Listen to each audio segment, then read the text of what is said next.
Bazobaleka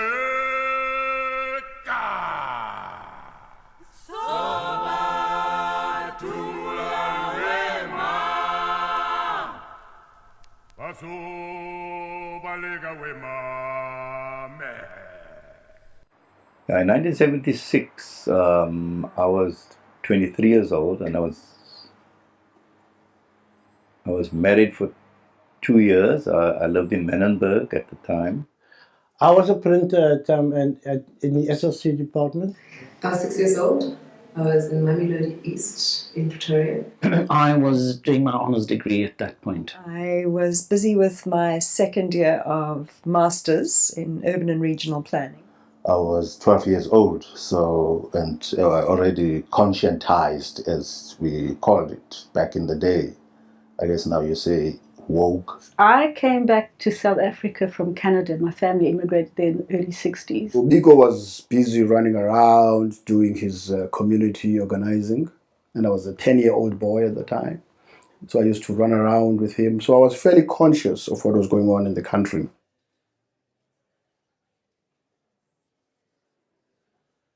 What a turning point. It was a watershed year.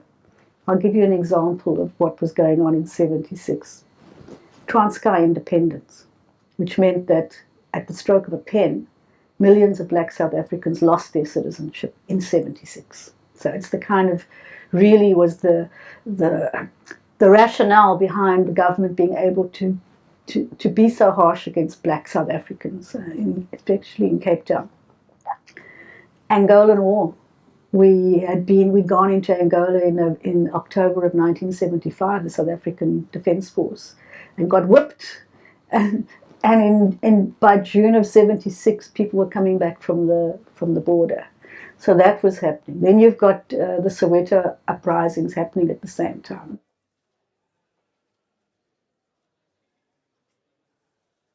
We haven't learned a lot of lessons or taken lessons from 76, what we have fought for. The spark of 76 was the opposition to using apartheid,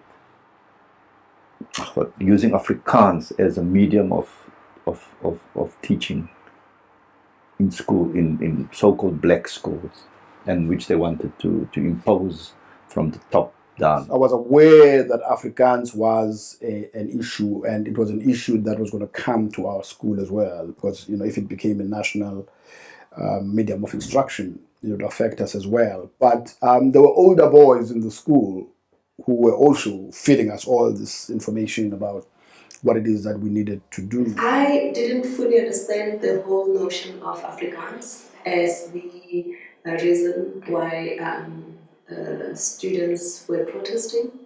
My sense was that there was something in South Africa that meant a life for a black child isn't what it ought to be.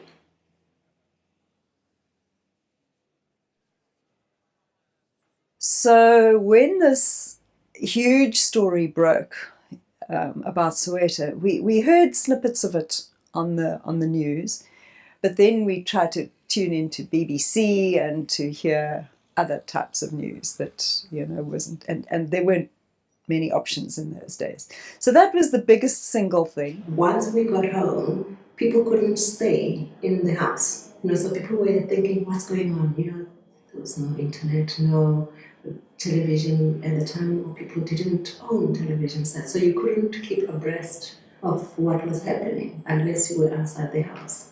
So people were in their yards or on the street just watching to see what's going to happen. We didn't know the situation. We knew that there was a lot of police violence, and people were getting beaten up, and we were hearing stories that black people were not safe because, there was random violence from whites who would see you, a black person, in the town or in the streets, and they would beat you because of what was happening. Compared to the last 2015 protests, compared to 1970, there's nothing.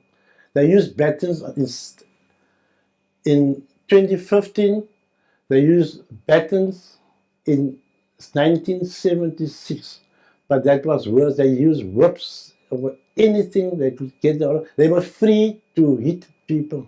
And when they started mowing children down, it was really, really shocking. And I think the rest of the world took some notice. Of course, there'd been long battles about, how to deal with South Africa, the investment boycott, the sports boycott, the cultural boycott, all these sorts of things were kind of academic and a little bit out there.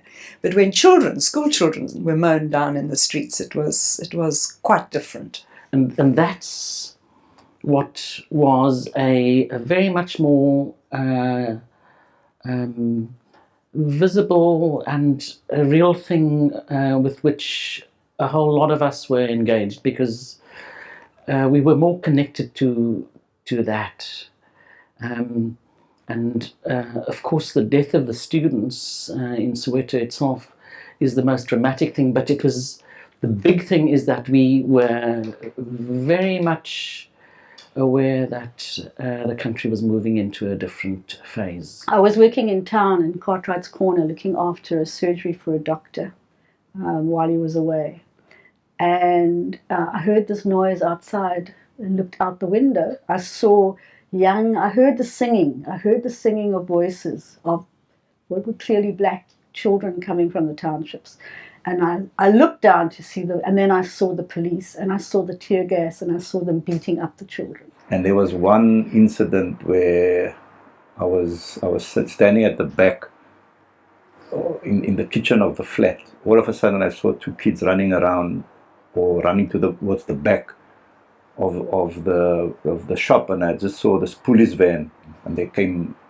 There was about 4 or 5. Shotgun-armed policemen, and they were chasing these boys, and there was a field there, so the kids were, they just stopped, and then the one guy just took his shotgun and shot the youngster, just probably blew his head off or whatever. Even as we got home and we took off our uniform, we knew to also remove the socks. So it was that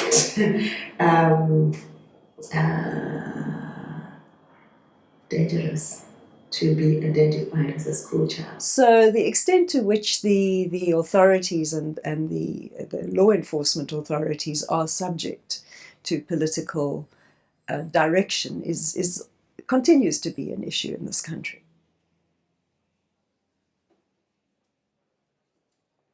There wasn't much going on, apart from church groups, and there was no UDFs, there were no civics that really had been started yet. It was very much in that there was a lot of stuff happening on the campuses and so on, and the students, but very little place for someone like me to connect. The political debates had really been kind of, repressed is the word I guess one would say. So these kids coming apparently out of nowhere, I think it became a little bit, in the months that followed, Cape Town was awash with protests in the schools by August. As black students on the campus, most of us were already very political in one form or another. There was a deep and an ongoing political discussion on the campus, and that discussion was largely about the strategy and the tactics of struggle. I mean, it was an intense political discussion. It was something that we would be talking about virtually all the time. The more I was involved with this, like the 70s printing of the pamphlets and listening to the students and reading and watching the TV, and of course it was limited on TV as well. But here at UCT, they seem to have, they got films from overseas, from BBC, which was, I don't know how they got it in, but it came in. I mean, those were the years of protests. UCT was obviously, at that time it was known as Little Moscow on the Hill, as this leftist, red left-wing place. UCT was always was never in the good books of the government. That is the reason why UCT was so under-resourced.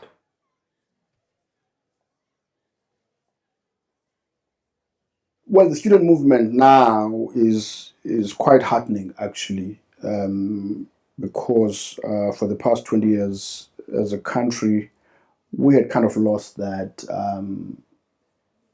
that energy to fight for social justice, and racism has begun to rear its ugly head again.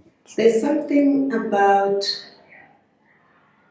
being an excluded majority that means that you get to that tipping point where it can no longer be business as usual.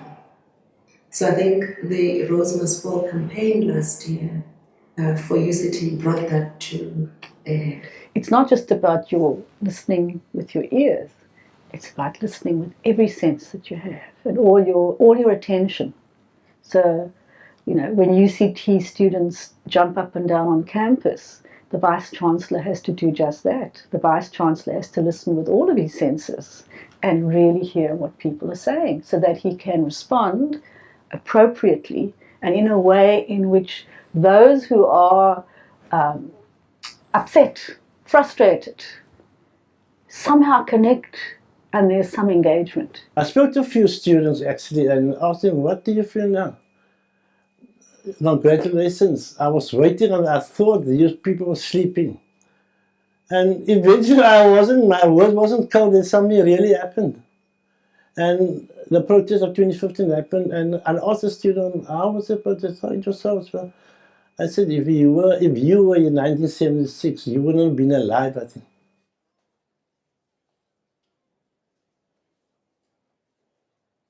"1976 was a very hectic period because it was followed soon thereafter by the death of Steve Biko. So what it had done, basically, it had contributed to an awareness that I already had.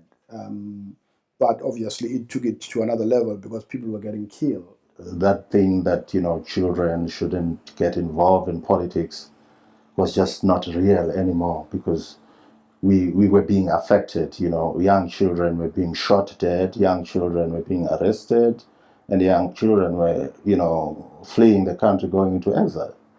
And I will never get those kids that really started it. I mean, they had the guts I didn't have and my parents didn't have. They should actually all get gold medals for that. I mean, I think the governors, every government now award all gold medals for it. The way I see it is there was a fairly straight line between 1976 and 1983 when the UDF was formed. Because people started to find their feet again as far as organisation and debate and resistance. What this did was to force us in some ways to start engaging with these older people, to start questioning them about these issues of tactics and strategy. And it created the conditions, and this is the important thing, for us to start organising publicly. If you've lived through a repressive regime, a totalitarian regime, an authoritarian regime, when you've lived with a political environment in which individual leaders and so on just think they can do what they want and get away with it. And then you look at some of what's going on at the moment, I see some similarities. It's the sad part of this whole the legacy of 1976 is that we haven't changed or improved the lives of a lot of our young people. I mean, I think about 60% of the unemployed in South Africa are young people. People my age and older won't be here in 40 years or so. And the young people are saying to us, what have you left us with? If we don't start correcting whatever it is that capitalism, one tick, has done to the rest of humanity, we're going to have a problem. And they'll be sitting with that problem when we are gone.